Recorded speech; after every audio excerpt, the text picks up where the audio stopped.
The envelope was cream-colored, expensive cardstock with embossed gold lettering. My daughter-in-law, Melissa, had always had a flair for presentation. "You are cordially invited to celebrate Eleanor Morrison's 70th birthday." My name, my birthday. But I hadn't written the invitation, hadn't chosen the venue, hadn't even been asked if I wanted a party.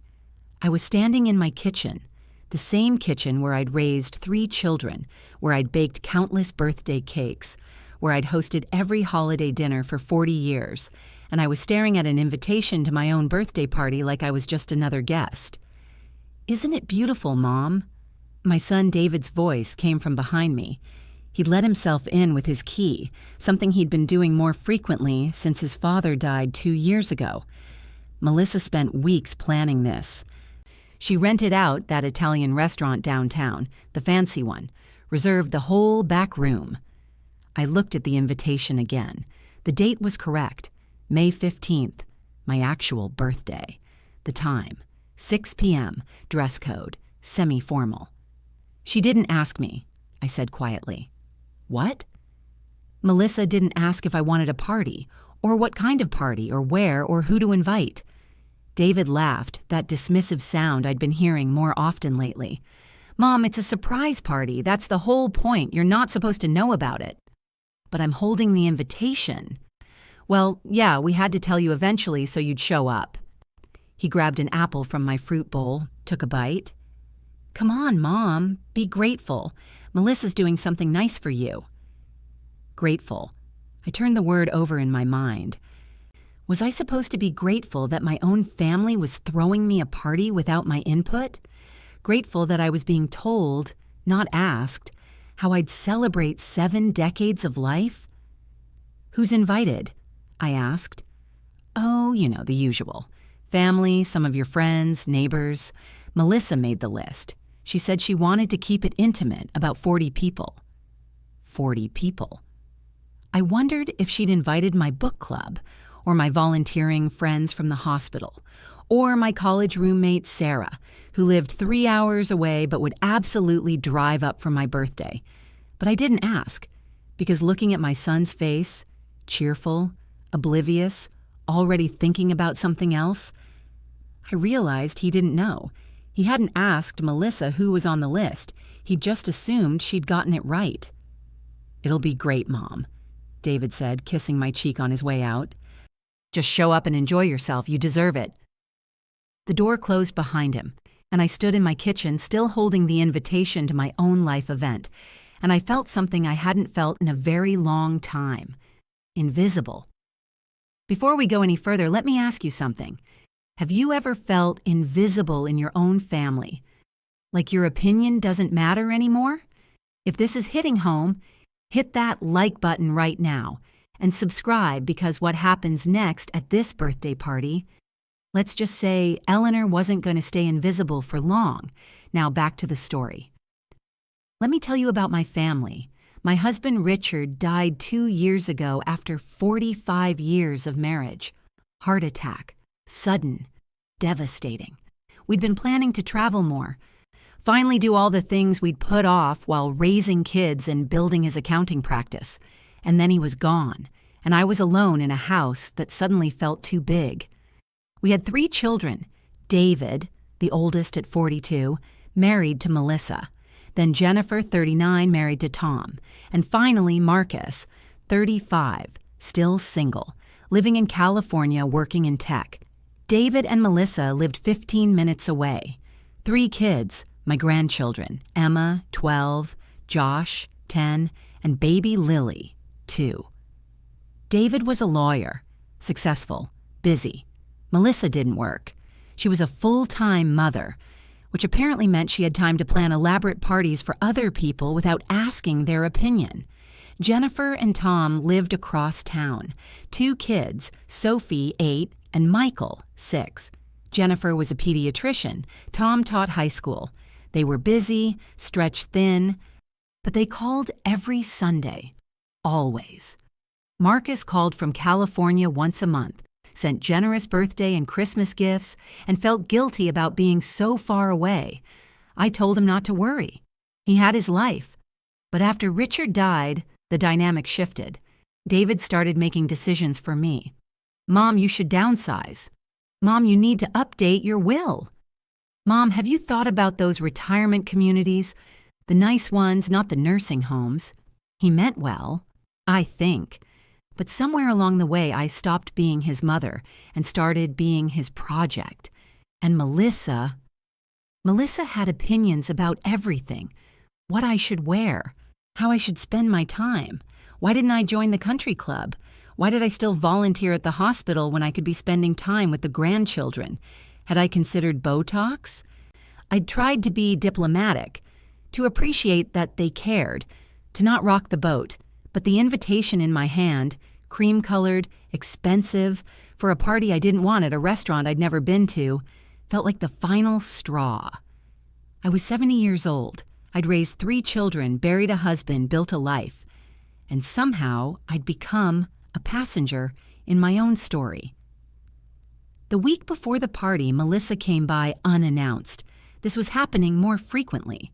Her showing up with shopping bags full of things she thought I needed. A new cardigan. Mom, you can't keep wearing that ratty old sweater. New throw pillows. These are from Pottery Barn, much better quality. A cookbook for healthy aging. Today she had a garment bag. I bought you something to wear to the party, she announced, laying it across my couch. I stared at the bag. Melissa, I have plenty of clothes. I know, but this is special. It's your 70th birthday. You need to look. She paused, searching for the word. Age-appropriate, but elegant. I unzipped the bag. Inside was a beige pantsuit. Beige, the color of oatmeal, of concrete, of giving up. It's Chico's, Melissa said proudly. They have the best clothes for women your age. Very flattering cuts. Hides all the problem areas. Problem areas. I was 5'6", 145 pounds, and I walked 3 miles every morning. I didn't have problem areas. I had a 70-year-old body that had birthed 3 children and buried 1 husband and was still functioning perfectly well. Thank you very much. It's very beige, I said carefully. Neutral, Melissa corrected. You can't go wrong with neutral. Trust me, Eleanor, I know what looks good. Eleanor. She called me Eleanor now, not Mom. It had started about a year ago, this subtle distancing, like I wasn't really family, just an elderly relative who needed managing. The party's going to be wonderful, Melissa continued, not noticing my silence. I've planned every detail. The menu is perfect. Lighter fare, easier to digest for the older guests. No heavy sauces. And I made sure they have those nice soft rolls, for people with dental issues. I don't have dental issues. Not yet, but it's considerate. Oh, and we're keeping the music at a reasonable volume. None of that loud modern stuff. I made them a playlist. Frank Sinatra, Tony Bennett, that generation. That generation. Like I was ancient history. Like I hadn't danced to Bruce Springsteen at Jennifer's wedding just 7 years ago. And the seating, Melissa went on. I've arranged it so you're at a nice table where you can see everything without having to get up and walk around too much. Very convenient. Something in her tone made my stomach drop. Which table? Oh, just a small table. Intimate. You'll love it. Melissa. Which table? She waved her hand dismissively. The one by the kitchen. It's actually perfect. Close to the bathrooms, which I thought you'd appreciate. And it's quieter, away from all the noise of the main party. The table by the kitchen, away from the main party, at my own birthday celebration. Who else is sitting there? I asked, my voice very calm. Oh, just the little ones. Emma and Josh and Sophie and Michael. We thought you'd enjoy sitting with your grandchildren. You're always saying you don't see them enough. The children's table. She'd seated me at the children's table, at my own 70th birthday party. I looked at Melissa's face, bright, cheerful, completely oblivious to what she'd just said. She genuinely thought this was a good idea, a thoughtful arrangement. Melissa, I said quietly, I need you to leave now. What, but I wanted to go over the timeline for the party. Leave, please." She blinked, surprised. I never asked her to leave. I never pushed back. I was nice, accommodating Eleanor, who was grateful for whatever attention her family deigned to give her. "Are you feeling okay?" she asked, reaching out to touch my forehead. "You seem upset. Is it your blood pressure? Do you need me to call David?"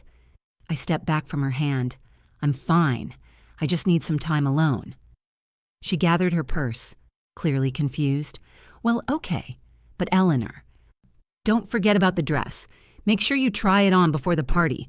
I can take it back if it doesn't fit, but I think I got your size right. Size 14, right?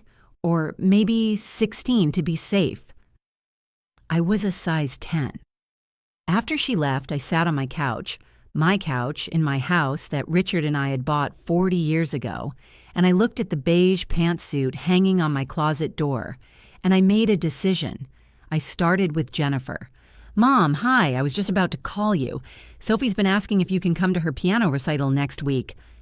"Jennifer, I need to ask you something about the party." "Oh, isn't it exciting? Melissa's been working so hard on it. She sent me the menu and it looks—" "Did you know she's seating me at the children's table?" Silence. "What?" "At my birthday party, I'm sitting with the kids. At a small table by the kitchen." More silence.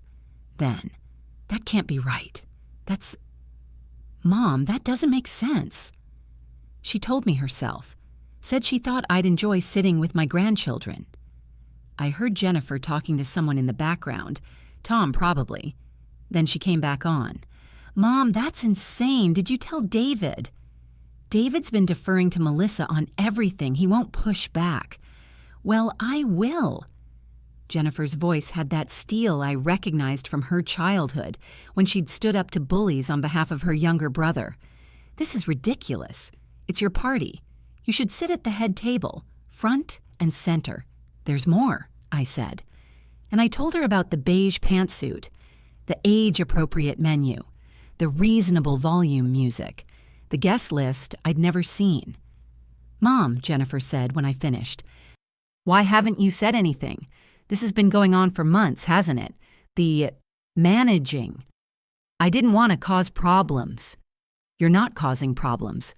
Melissa's causing problems." I heard her take a breath. "Okay, here's what we're going to do. Tom and I will come over tomorrow. We'll look at this party plan and we'll fix it. All of it." "Jennifer." "No, Mom. You raised us to stand up for ourselves, to not let people push us around, and now you need to do the same thing." After we hung up, I sat with my phone in my hand.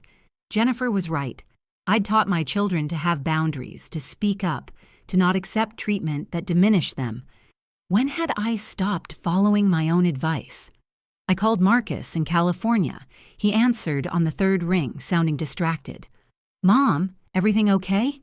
I told him everything. The party. The table. Melissa's increasing control over my life. When I finished, he was quiet for a long moment. Then, "I'm coming home." "Marcus, you don't need to." "I'm coming home. For your birthday, yeah, but also because I should have been paying more attention. I'm 3,000 miles away and I've been letting David and Melissa make all the decisions about your life. That ends now. You have work. I have vacation days I haven't used in 3 years. I'm booking a flight right now. I'll be there 3 days before your birthday." He paused. "Mom, I'm sorry. I should have been there more." "You have your life, sweetheart." "Yeah, and you're part of it. The most important part." His voice cracked slightly. "Dad would be furious if he knew we'd been treating you like I'm already gone?" I supplied quietly. "Yeah, like that." After I hung up with Marcus, I made one more call. To Sarah, my college roommate who lived in Boston. "Eleanor Morrison, I was just thinking about you. How are you holding up, honey?" I told her about the party. Sarah's response was immediate and profane. "Are you fucking kidding me? At your own birthday party? Who does this Melissa think she is?" "David's wife. The mother of my grandchildren. Someone I'm supposed to be grateful to." Grateful for what? Being disrespected in your own family? Sarah made a disgusted sound. Eleanor, we're 70 years old. We marched for women's rights. We fought for respect in male-dominated careers. We raised children while working full-time. We survived the loss of our husbands. We don't sit at the children's table for anyone. I felt something shift in my chest, like a door opening, like light coming into a dark room. Sarah, will you come to my party? Honey, I wasn't invited. You are now. I'm rewriting the guest list. Okay, I need to pause here for a second. How many of you are loving that Eleanor is finally standing up for herself? Hit that subscribe button if you want to see what happens when a 70-year-old woman decides she's done being invisible. And comment below, what would you do if your family treated you like this? All right, here's where Eleanor's plan gets really good. Jennifer and Tom came over the next morning. Marcus flew in 2 days later, looking exhausted but determined. We sat around my kitchen table, the same table where I'd helped with homework and settled sibling arguments and hosted family meetings, and I said the words I'd needed to say for 2 years. I'm taking back my life. Jennifer smiled. Good, where do we start?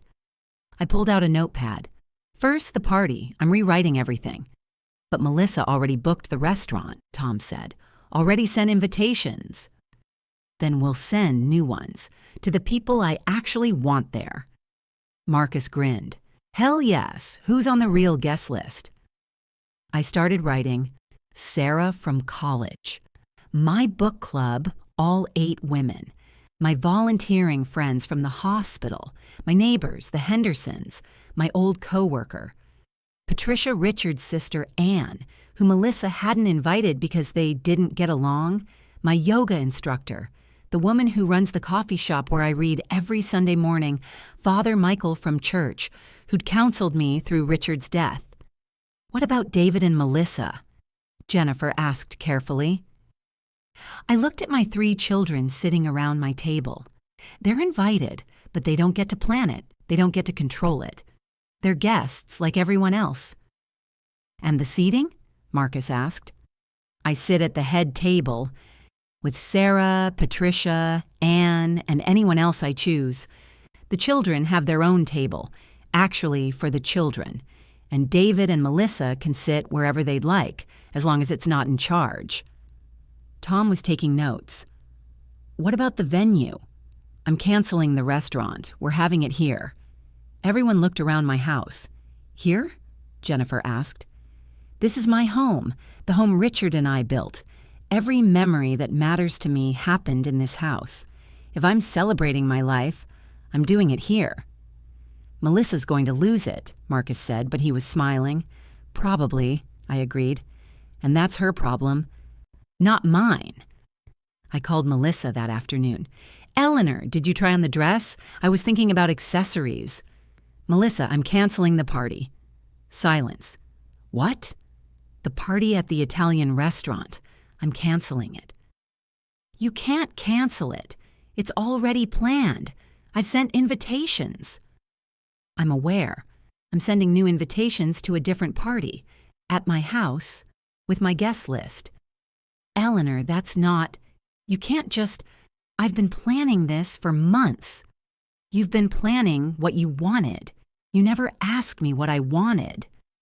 I was doing something nice for you. You seated me at the children's table, Melissa. The silence that followed was longer this time. When she spoke again, her voice was sharp. Who told you that? Jennifer? Did she put you up to this? Nobody put me up to anything. I'm 70 years old, Melissa. I'm perfectly capable of making my own decisions. This is ridiculous. David, your mother is being ridiculous. I heard David's voice in the background, muffled. Then Melissa again. Fine. Cancel the party. But don't expect us to come to whatever last-minute thing you throw together. We have standards. That's your choice, I said calmly, and you can forget about us helping you anymore. If you don't want our input, fine. But don't come crying to us when you can't manage on your own. I've been managing on my own just fine, Melissa. Better than you realized. I hung up before she could respond. My hand was shaking, but not from fear, from adrenaline, from the rush of finally standing up for myself. The phone rang 30 seconds later. David. Mom, what the hell is going on? Melissa's hysterical. I'm taking back control of my birthday party. She's been working on this for months, and you're just throwing it all away. She never asked me what I wanted. She planned the party she wanted to throw, not the party I wanted to have. Because it was supposed to be a surprise. It wasn't a surprise, David. You sent me an invitation, and even if it had been, surprises are supposed to make the person happy. This didn't. Mom, you're being unreasonable. David, I interrupted, did you know your wife seated me at the children's table? Silence. Did you know that? I pressed. She mentioned something about you sitting with the grandkids at the children's table, by the kitchen, at my own 70th birthday party. Mom, I'm sure she didn't mean it like that. How did she mean it then? More silence. I need you to ask yourself something, I said quietly. When did you stop seeing me as your mother and start seeing me as a problem to be managed? That's not fair. When did my opinions stop mattering? When did I become someone whose life decisions need to be made by you and your wife? We're trying to help you. I didn't ask for help. I asked for respect. I took a breath. You're my son and I love you, but you don't get to run my life. Not anymore. Fine. You want to throw your own party? Fine. But when you need help with the house, with doctors, with anything, don't call me. David, the line went dead. I sat in my kitchen, looking at my phone, and I felt the weight of that conversation settle over me. My oldest son had just chosen his wife's pride over his mother's dignity, and I'd let him go. Jennifer helped me send out new invitations. Marcus handled canceling the restaurant. He dealt with their policy about deposits and cancellations, negotiated like the tech executive he was, got most of my money back. Tom helped me move furniture in my house, creating space for the party I actually wanted. Sarah drove up from Boston 3 days early to help me cook. We stood in my kitchen, the one I'd been standing in for 40 years, and we made food I actually liked. Not senior-friendly menu items, real food, spicy food, interesting food. You should see the messages Melissa's been posting on Facebook, Sarah said, chopping vegetables. Very subtle, passive-aggressive comments about ungrateful mothers and being undermined. I don't have Facebook, I reminded her. Lucky you, Sarah grinned. But Jennifer's been screenshotting them. They're quite something. Melissa's positioning herself as the wrong daughter-in-law who tried so hard to do something nice. Do people believe her? Some. But the people who matter, the ones who actually know you, they're Team Eleanor all the way. The doorbell rang. Marcus answered it, and moments later, Anne, Richard's sister, appeared in my kitchen with tears in her eyes. Eleanor, I wasn't even invited to the original party, she said, hugging me tight. Melissa said there wasn't room on the guest list for Richard's sister at your birthday. I closed my eyes, anger washing over me. I didn't know. Of course you didn't, because they don't tell you anything. Anne pulled back, looking at me fiercely. But you're fixing it now. Richard would be so proud of you. The morning of my birthday, I woke up in my own bed, in my own house, and I felt free. I didn't put on the beige pantsuit. Instead, I wore a dress I'd bought years ago but never had occasion to wear. Deep red, fitted, elegant without being matronly. I did my own makeup, styled my own hair. When I looked in the mirror, I saw myself. Not the version of me Melissa had been trying to create, not the elderly, fading woman David seemed to see, but me. Eleanor Morrison, 70 years old, still here, still vibrant, still in control of her own life. Sarah Wolf whistled when she saw me. Now that's what I'm talking about. You look gorgeous. I look like me, I said. Exactly. The guests started arriving at 6. My book club, bearing wine and flowers, Patricia from work with her husband, the neighbors, my yoga instructor, Father Michael. Each person who walked through my door hugged me, wished me happy birthday, told me how glad they were to be there. I almost didn't come, Patricia admitted, when I got the first invitation from your daughter-in-law and then got the cancellation and the new invitation. I wasn't sure what was going on. I'm taking back control of my life, I said simply. She smiled. Good for you. By 7, my house was full of people I'd actually chosen. People who knew me, who respected me, who were there because they wanted to celebrate me, not because they'd been told to show up. At 7:15, David and Melissa arrived. The entire room went quiet. Melissa was dressed in what could only be described as a mother of the bride outfit, elaborate, overdone, clearly designed to draw attention. David looked uncomfortable in a suit that seemed too tight. "Mom," David said stiffly. "Happy birthday." "Thank you for coming," I said, my voice calm and gracious. Melissa looked around the room with barely concealed disdain. "Well, this is quaint." "It's my home," I said simply. "Yes, I can see that." Her eyes landed on Sarah. "And who's this?" "My college roommate, Sarah." "I don't believe you've met." "No," Melissa said coldly. "I wasn't aware Eleanor had friends from college." "There's a lot you're not aware of," Sarah said pleasantly.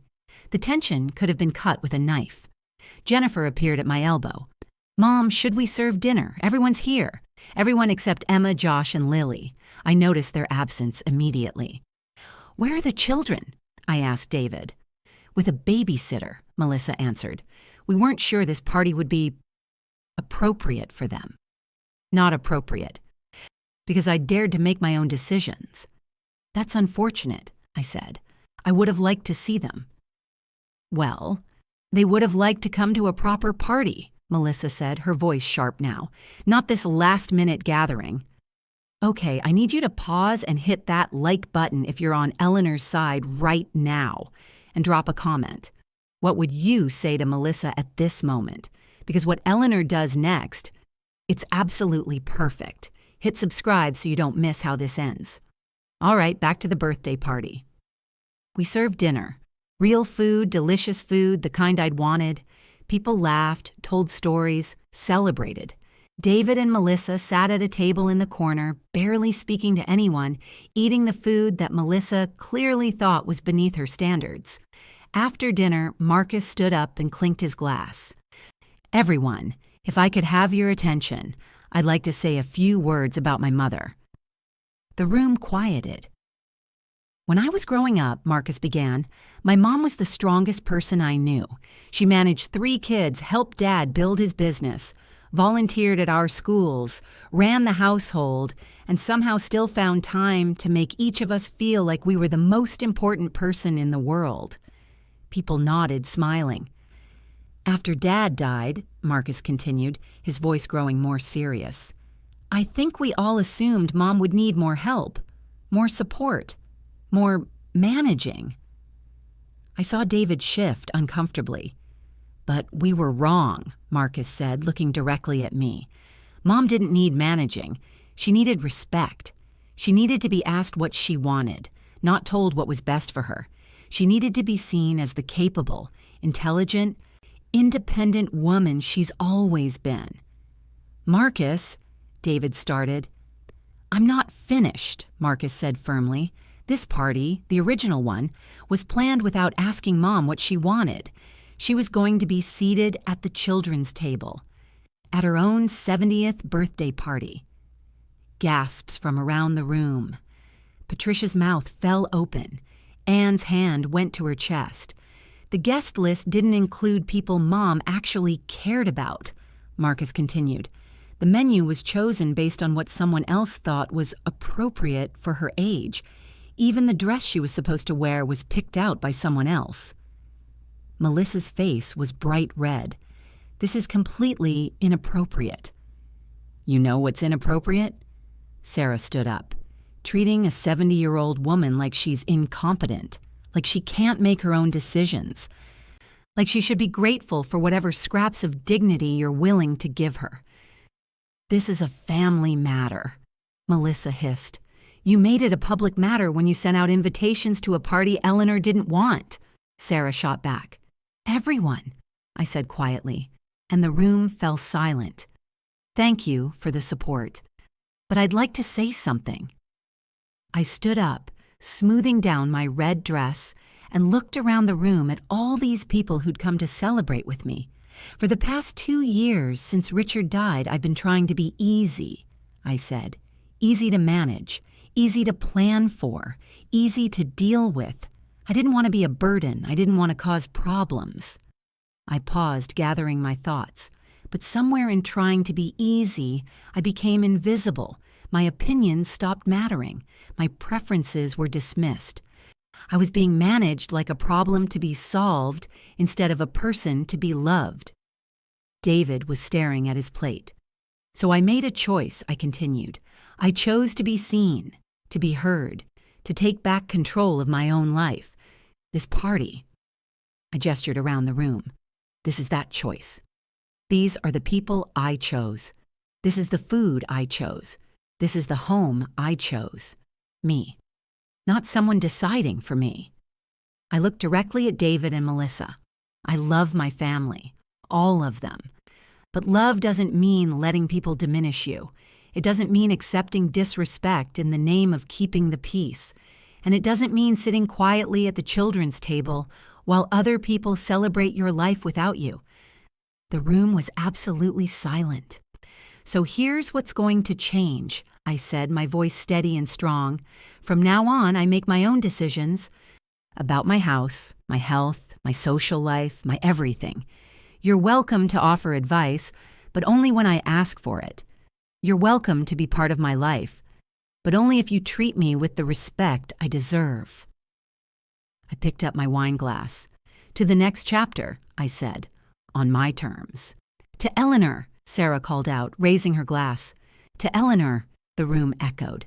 Everyone drank except Melissa, who stood up abruptly, grabbed her purse, and walked toward the door.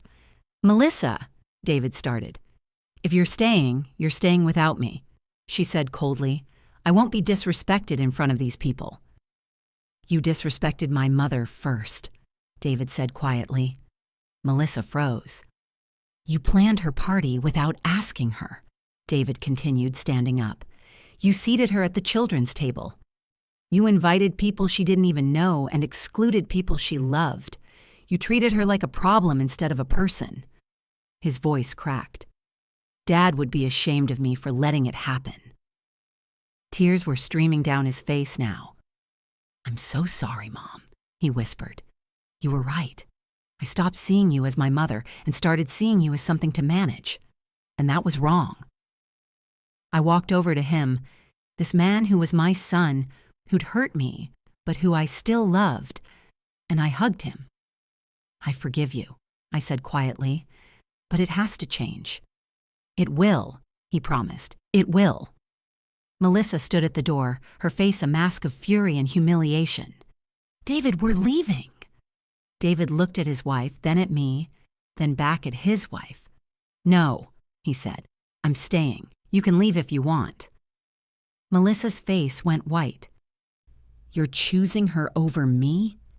"I'm choosing respect over control," David said. "There's a difference." Melissa stared at him for a long moment, then stormed out, slamming the door behind her. The room was silent for a few seconds. Then Patricia started clapping. Then everyone was clapping and cheering, and I was crying and laughing at the same time. The party continued until nearly midnight. People told stories, laughed, celebrated. David stayed the whole time, apologizing to person after person for his behavior over the past 2 years. "I don't know when it happened," he told Anne, "when I started treating her like she was incompetent. It was gradual. After Dad died, I just wanted to protect her, and somehow that turned into controlling her." "The road to hell is paved with good intentions," Anne said dryly, "but you can fix it. Starting now. Marcus cornered me around 11, pulled me aside. "Mom, I'm going to start coming home more, once every 2 months at least. I can work remote for a week at a time." "You don't have to." "Yeah, I do. I've been letting David and Melissa speak for the family, and that was lazy of me. You deserve better." Jennifer hugged me as she was leaving. "That speech was incredible. I recorded it, by the way. Thought you might want it." "For what?" She grinned. "For the next time someone tries to put you at the children's table." After everyone left, Sarah and I sat in my living room, surrounded by dirty dishes and wrapping paper and the debris of a real celebration. "How do you feel?" she asked. I thought about it. "Free," I said finally. "Scared, maybe, but free." "Melissa's going to make your life difficult." "Probably. But she was already making my life difficult. At least now I'm fighting back." Sarah raised her wine glass. "To fighting back." We clinked glasses and drank. David called me 2 days after the party. "Melissa wants a divorce," he said, his voice hollow. "Oh, David. No, I think it's the right thing. We've been having problems for a while. The party just brought everything to a head." He paused. "She told me I had to choose, her or you, and when I chose you, she said I'd made my choice clear." "I never wanted to come between you and your wife," I said. "You didn't, she did, by making it a competition in the first place." He sighed heavily. "Mom, I need to ask you something. How long have you felt invisible?" I thought about it. "Since the funeral, maybe, or maybe even before. After Dad got sick, everyone started treating me like I was fragile, like I might break. And then after he died, it just continued, got worse." "I did that," David said. "I'm the one who started it. I told Melissa we needed to keep an eye on you. I told Jennifer not to burden you with her problems. I told Marcus you were struggling. Were you worried about me, or were you trying to control me?" Long silence. "Both, I think. At first worry, but then, I don't know when it shifted. When protecting you became managing you, when I stopped asking what you wanted and started deciding for you. David, I appreciate that you're reflecting on this. But the real question is, what happens now? Now I do better. Now I listen. Now I ask instead of assume." He paused. "And now I tell you the truth. Melissa's already talking to a lawyer. She wants full custody of the kids. She's going to use the party, use the fact that I chose you over her, to paint me as someone who doesn't prioritize his family." My heart sank. The children. I'm not letting her take them from me. But Mom, it's going to get ugly, and she's probably going to try to turn them against you. "She can try," I said quietly. "But Emma and Josh are old enough to make up their own minds, and the truth has a way of coming out." Melissa did exactly what David predicted. She filed for divorce within a week, citing irreconcilable differences and spouse's unhealthy attachment to his mother. She wanted full custody, claiming David was emotionally unstable and unable to prioritize his children's needs. Her evidence? The birthday party. The fact that he'd publicly humiliated her. The fact that he'd chosen his mother over his wife. David's lawyer was a sharp woman named Michelle Torres, who'd heard the story and immediately saw through Melissa's tactics. "This isn't about the children," Michelle told us in her office. "This is about punishment. She's weaponizing the kids to hurt your son for standing up to her." "Can she win?" I asked. "Not if we show the pattern of her behavior.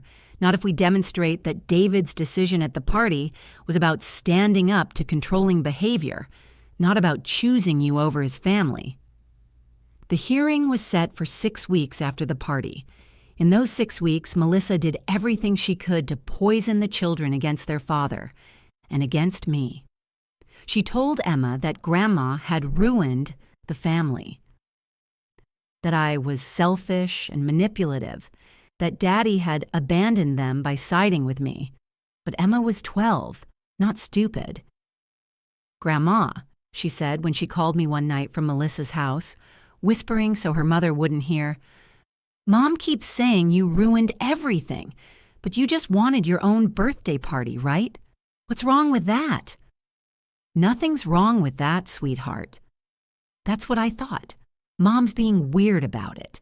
She keeps saying Daddy doesn't love us anymore because he loves you more. But that doesn't make sense.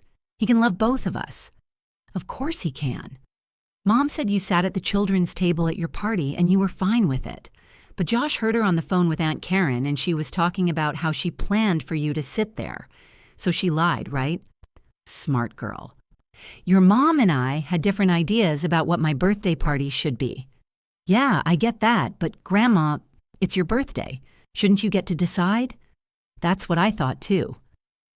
After I hung up, I called David and told him about the conversation. Emma's figured it out, I said. She's too smart to believe Melissa's version. Thank God, David said. I've been so worried about them.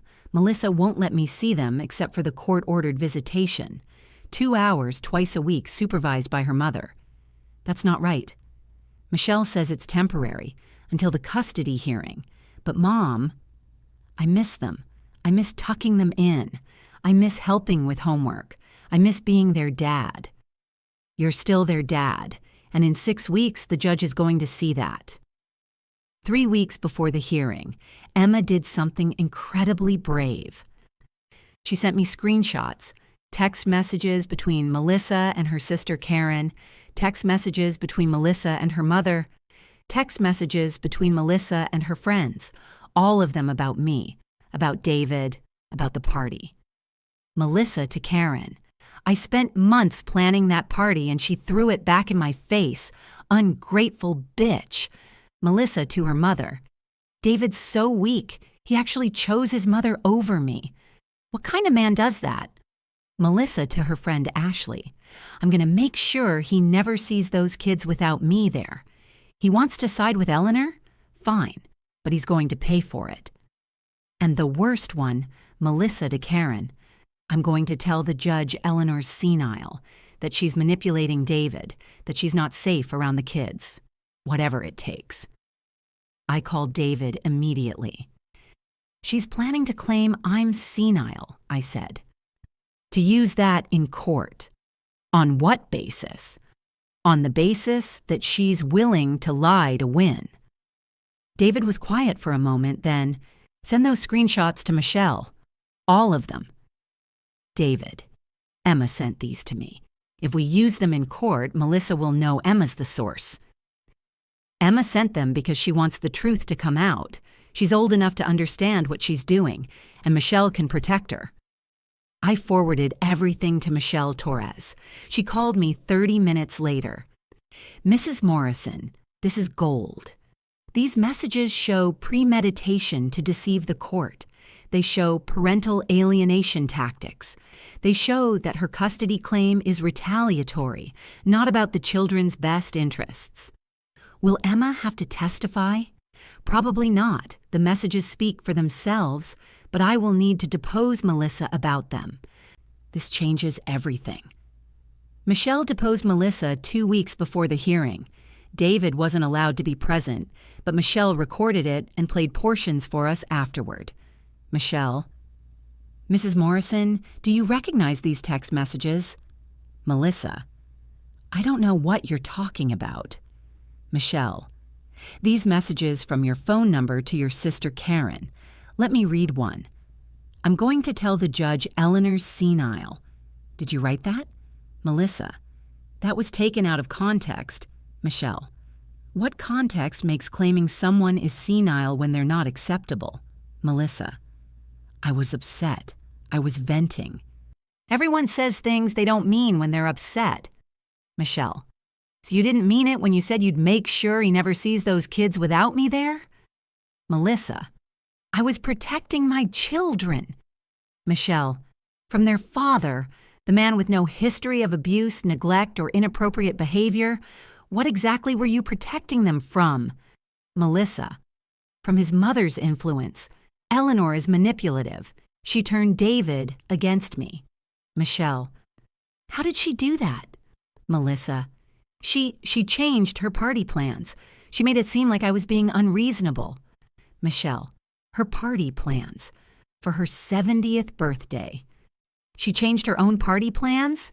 Melissa, yes. Michelle, and that's manipulation? Melissa, she could have just gone along with what I'd planned. Michelle, why should she have gone along with what you planned for her birthday?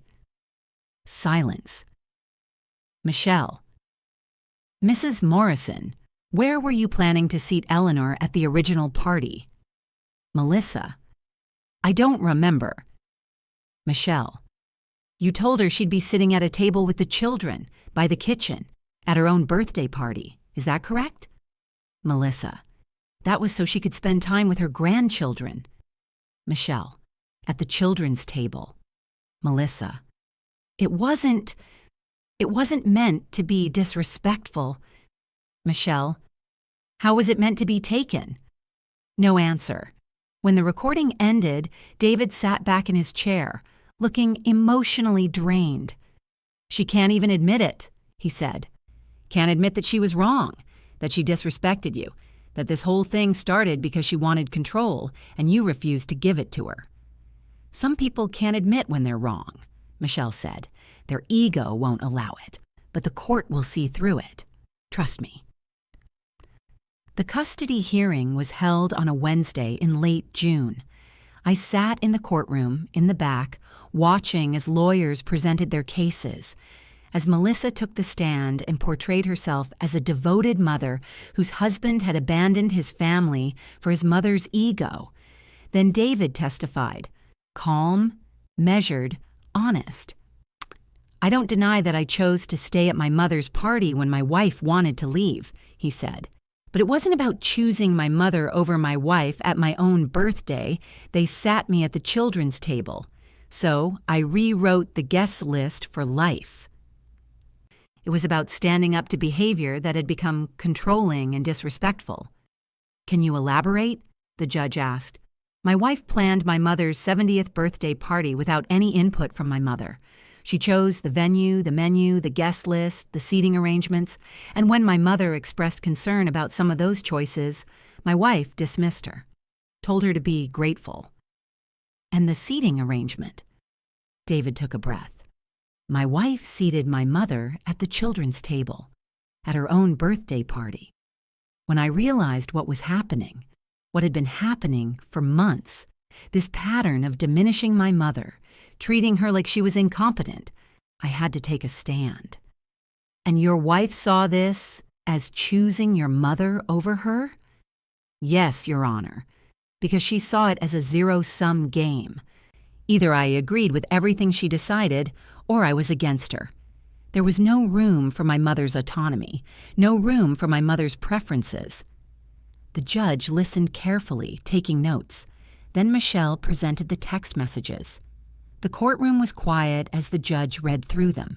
When she finished, she looked at Melissa with an expression that could only be described as disappointed.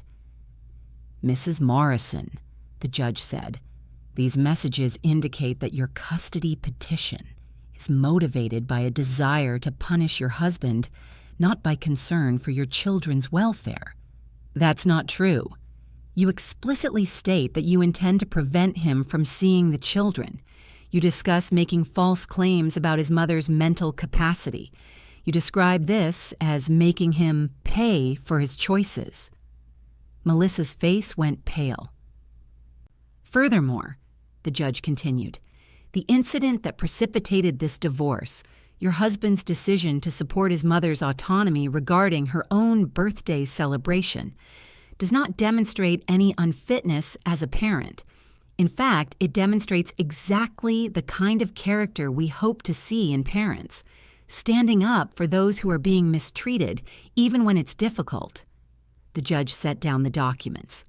I'm granting joint custody with equal parenting time. Both parents will make major decisions together. Neither parent is permitted to make disparaging remarks about the other to the children.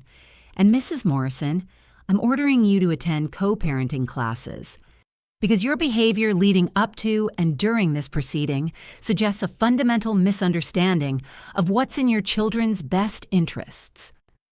Melissa looked like she'd been slapped. David closed his eyes, relief washing over his face. David got his kids back that same week. Equal custody meant they'd spend half their time with him, half with Melissa. The first night they stayed over, David called me. "Emma wants to talk to you," he said. Emma's voice came on the line, small and nervous. "Grandma? Are you mad at me?" "Mad at you? Why would I be mad?" "Because of the texts. Mom knows I sent them. She went through my phone and found where I'd forwarded them to you. She's really angry." My heart broke. "Emma, sweetheart, you did the right thing. You told the truth." Mom says I betrayed her, that I chose sides. "You didn't choose sides. You chose honesty. There's a difference."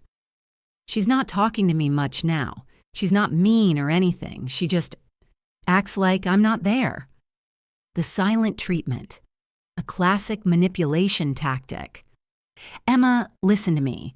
Your mother is hurt and angry and she's taking it out on you. That's not okay. But it's also not about you. It's about her not getting her way." "I just wanted things to be fair," Emma said, her voice breaking. "It wasn't fair what she did to you, and it wasn't fair how she was using us against Dad. You're a brave, smart girl, and I'm proud of you. Really, really. And Emma, this won't last forever. Your mom will process her feelings and move on. But the truth lasts, and you helped make sure the truth came out." After we hung up, I sat in my kitchen, my house, my life, and I thought about legacy. Emma had learned something valuable at 12 years old. Standing up for what's right is worth the temporary discomfort. Speaking truth is worth the temporary backlash. She'd learned it by watching me finally do the same thing at 70. By September, life had found a new rhythm. David had his kids half the time. He'd moved into a townhouse closer to their school, decorated it with their help, created a home where they felt safe and loved. Melissa was civil during exchanges, but cold. She followed the custody agreement to the letter, but there was no warmth, no cooperation beyond what was legally required.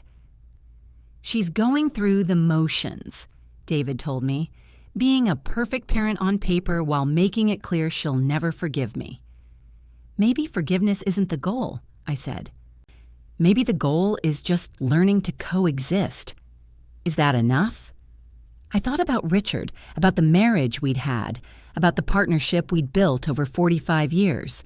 Not for a marriage, no, but for co-parenting, it might have to be. Jennifer and Tom had become more present in my life, too. Jennifer called not just on Sundays, but several times a week. They invited me to Sophie and Michael's events, included me in their lives, not out of obligation, but out of genuine desire. "I'm sorry I didn't see what was happening," Jennifer said one afternoon over coffee. How Melissa was taking over, how David was letting her. "You were busy with your own life," I said. "That's how it happens, gradually, until one day you look up and realize someone else is living your life for you." Marcus flew home once a month like he'd promised. We'd have dinner, just the two of us, and talk about everything. His work, his dating life, my life, current events. "You seem happy, Mom," he said during one visit. "Lighter." I am lighter. I was carrying the weight of other people's expectations. Once I put that down, everything got easier. If you've made it this far, you're definitely my kind of viewer. Before we get to the ending, please hit that like button and subscribe. This channel is all about real stories of people standing up for themselves, protecting their dignity, and refusing to be invisible. Share this with someone who needs to hear it, and comment. What's the moment you stood up for yourself? Okay, here's how Eleanor's story ends. A year after the birthday party, on a random Tuesday in April, my doorbell rang. I opened it to find Melissa standing on my porch. She looked different, thinner, tired. Her usual polish was missing, no perfect makeup, hair in a simple ponytail, wearing jeans and a t-shirt instead of designer everything. "Melissa," I said, surprised. "Eleanor, can I come in?" I hesitated, then stepped aside. Of course. We sat in my living room, the same room where I'd hosted that birthday party, where I'd given that speech, where everything had changed.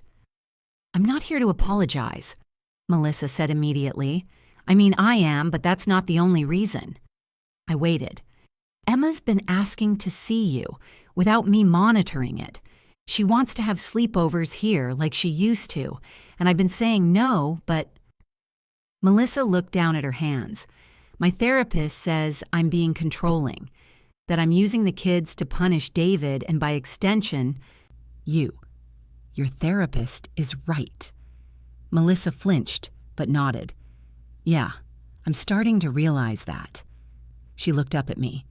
I was so angry. After the party, after the divorce, after losing custody, I felt like you'd taken everything from me. I didn't take anything, Melissa. I just stopped letting you control my life. I know that now, but at the time... She took a shaky breath. I built my identity around being the perfect wife, the perfect mother, the perfect daughter-in-law. And when you rejected what I'd planned for you, it felt like you were rejecting me. It wasn't about you. Everything was about me, though. That was the problem. Your birthday party should have been about you, but I made it about me, about my vision, my plans, my idea of what was appropriate. She laughed bitterly. Your therapist probably told you all this already. I don't have a therapist. Melissa looked surprised. You don't? No, I have good friends, supportive children, and a clear sense of my own worth. That's been enough. Melissa was quiet for a long moment. I'm jealous of that, of your confidence, your ability to stand up for yourself. I always thought I was strong, but when it came down to it, I crumbled. You didn't crumble. You fought back. You just fought for the wrong things. Yeah. She wiped her eyes. Emma told me what you said to her, about choosing honesty over sides, about standing up for what's right even when it's hard. She's a good kid. She is. And she learned that from you, not from me. Melissa stood up. I'm not asking to be friends. I don't think we'll ever be that. But I'm asking if Emma can visit you. Without it being this huge, complicated thing with rules and supervision. Of course she can. She's always welcome here. Melissa nodded, started toward the door, then turned back. The children's table thing. That was cruel. I see that now. I told myself I was being practical, but really I was trying to diminish you, to make you less important so I could be more important. Why? I asked genuinely. What made you need that? She thought about it. My mother treated my grandmother the same way, pushed her to the side as she got older, made her feel invisible, and I thought that was what you did with old people. You managed them, controlled them, kept them from being a burden. I was never a burden. No, Melissa agreed, you weren't, but I convinced myself you would be if I didn't stay ahead of it. She opened the door. Thank you for talking to me. Melissa, I said as she was leaving, people can change. You're doing the work. That matters. She gave me a small, sad smile. Maybe, but some things can't be fixed. David and we're done, and that's on me. After she left, I sat in my living room for a long time. Melissa had come to my house, had admitted she was wrong, had started the process of making amends. It wasn't a happy ending. It wasn't reconciliation or redemption or any of those neat, tidy resolutions you see in movies. It was just growth. Messy, painful, incomplete growth. And sometimes that was enough. When my 71st birthday rolled around, I planned it myself again. Smaller this time. Just family and a few close friends. Sarah came up from Boston. Anne drove in from Connecticut. Jennifer and Tom brought the kids. Marcus flew home. And David came with Emma, Josh, and Lily. No Melissa? I asked. She said she wasn't ready, but she wanted me to give you this. He handed me a card. Inside was a simple message. Happy birthday, Eleanor. Thank you for showing me what real strength looks like. Melissa. It wasn't much, but it was honest. We had dinner, real food chosen by me. We told stories, laughed, celebrated. Emma sat next to me, chattering about school and friends and her upcoming bat mitzvah. You'll come, right, Grandma? She asked. I want you at the head table, with me and Dad. The head table, I teased. Not the children's table. She rolled her eyes. Grandma, that was never okay. I can't believe Mom thought that was a good idea. People make mistakes, I said diplomatically. Yeah, but how do you not know that's insulting? It's your birthday. Out of the mouths of 12-year-olds. After dinner, after everyone had sung happy birthday and I'd blown out the candles on the cake I'd actually chosen, David pulled me aside. Mom, I need to tell you something. What's wrong? Nothing's wrong, I've been thinking about that day, the party, what you said about being invisible. David, let me finish. I've been thinking about it a lot, and I realized I did the same thing to Dad. I looked at him, surprised. When he got sick, David continued, I started making his medical decisions, talking to his doctors without him, making plans for his care without asking what he wanted. I thought I was helping, protecting him, but really, I was taking away his autonomy. Just like I did with you. Your father never said anything, because he loved me and didn't want to cause problems, just like you didn't. David's voice broke. But I robbed him of his dignity in his final months, and I almost did the same thing to you. I pulled him into a hug. You recognized it. You changed. That's what matters. I'm so sorry, Mom. I know, sweetheart, I know. We stood there in my kitchen, this man who was my son, and I realized this was the real gift, not the party or the presents or the celebration. The real gift was being seen, being heard, being respected as a full human being capable of making my own choices, even, especially, at 71. It's been 2 years since that first birthday party, the one where I was supposed to sit at the children's table, the one that changed everything. Here's what's different now. I still live in my house, alone, by choice. David sees his kids regularly. He's dating someone new, a woman named Claire who's age-appropriate, respectful, and who asked to meet me before things got serious. I want to make sure I'm entering this family the right way, she said. Melissa has a boyfriend too, someone she met in her therapy group. According to Emma, he's actually pretty nice and doesn't let Mom boss him around. Jennifer got a promotion. She credits it partly to learning to set boundaries after watching me do the same. You taught me it's okay to say no, she told me, even to people you love. Marcus still flies home once a month. We have standing dinner dates. Sometimes it's just us. Sometimes David and the kids join. Sometimes it's the whole extended family, including Melissa, who now attends family events with her boyfriend and manages to be civil if not warm. Emma's bat mitzvah was beautiful. I sat at the head table just like she'd asked. Melissa was there too, at a different table, and we nodded at each other across the room. Not friends, but not enemies either.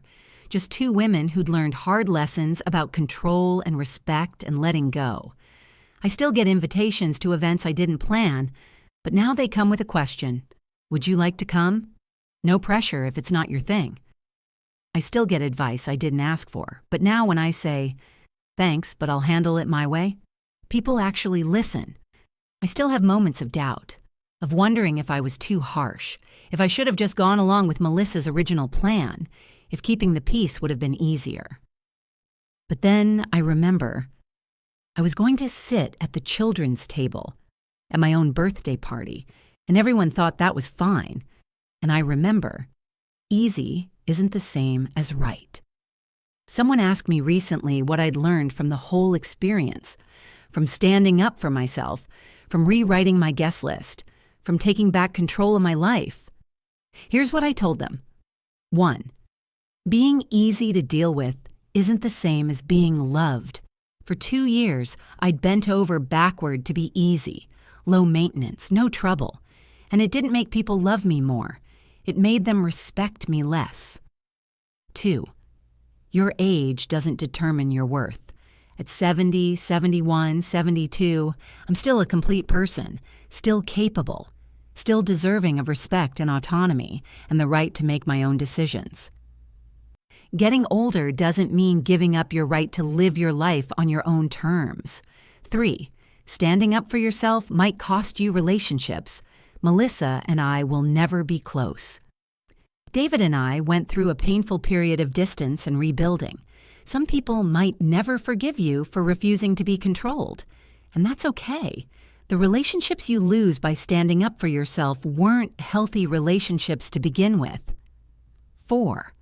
But it will deepen the relationships worth keeping.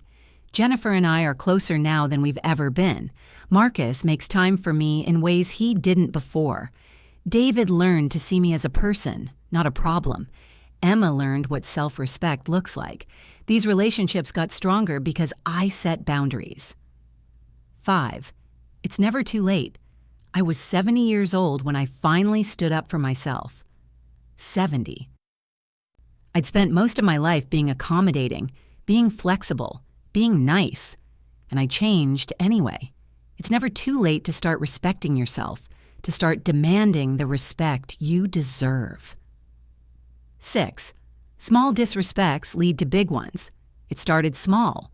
David making comments about my driving, Melissa suggesting better clothes, little moments of being dismissed, and it built and built until I was literally being seated at the children's table at my own party. If you don't address the small disrespects, they grow into big ones. 7. You teach people how to treat you. By accepting poor treatment, I was teaching my family that poor treatment was acceptable. When I finally said no more, when I set boundaries and enforced them, I taught them something new. I deserve respect, and I won't accept less. 8. Your story isn't over until you say it is. I thought my story was done, widowed, old, sitting at the children's table of my own life, but I rewrote it. I took back the pen, and the next chapters have been some of the best of my life. I'm 72 now, still in my house, still making my own decisions, still living life on my terms. Last week, Emma asked me to help her with a school project about influential women in her life. I want to write about you, Grandma, she said, about how you stood up for yourself even when it was hard, about how you taught me that it's okay to have boundaries. What about your mother? I asked. She's influential too. Yeah, but... Emma thought about it. Mom taught me what not to do. You taught me what to do instead. Out of the mouths of teenagers. So here's my advice if you're reading this and you feel invisible. If you feel like you're being managed instead of respected, if someone in your life has decided your opinions don't matter anymore, stand up, say no, rewrite your guest list, take back your life. It might cost you. It might be uncomfortable. It might create conflict. But I promise you this, sitting at the head table of your own life is worth every difficult conversation, every awkward moment, every relationship that can't survive your self-respect. Because at the end of the day, you're the one who has to live with yourself, and you deserve to live with someone you respect, especially if that someone is you. I'm Eleanor Morrison. I'm 72 years old. I was seated at the children's table at my own birthday party, and I rewrote the guest list for life.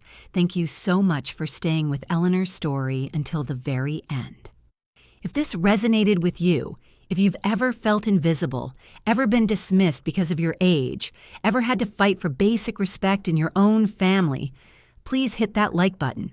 Subscribe to this channel if you want more stories about people finding their voice and taking back their power. And most importantly, share this video with someone who needs to hear it, someone who needs permission to stand up for themselves. Drop a comment and tell me, What's your children's table moment? When did you finally say, enough is enough? I read every single comment, and your stories inspire me. Remember, it's never too late to rewrite your story. It's never too late to demand respect. And it's never too late to take back control of your own life. Thanks for watching. I'll see you in the next story. Until then, sit at the head table. You've earned it.